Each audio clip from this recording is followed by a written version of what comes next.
Kasing hiyan ire bolrona angai tiamol silo nan suy lung tu chir mahala rai leng karan piang to ma se sing nun pian kui katin lung hia il ake in athar le thi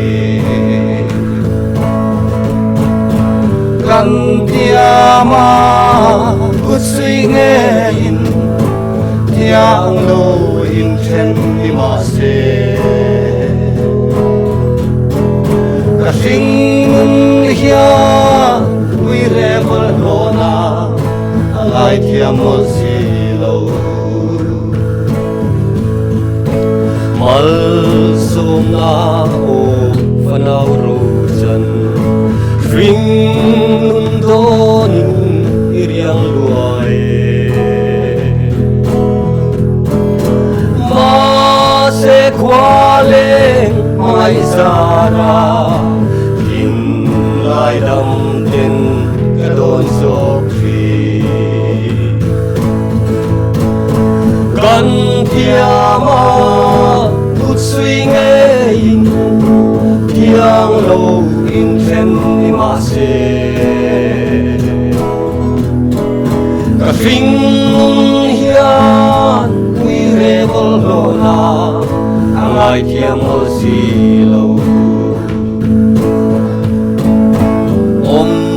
lai sang pha katang chen song nanga ye du vang lo ton ma se chun thai lep chia vanga na ra sai riang ka ngai thiam lo kan tiama ku sui nge in tiang lo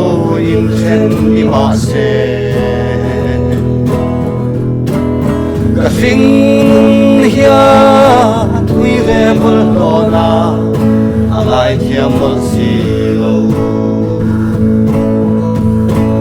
ka sing hiyan ui re bol lona angai thiam bol si lo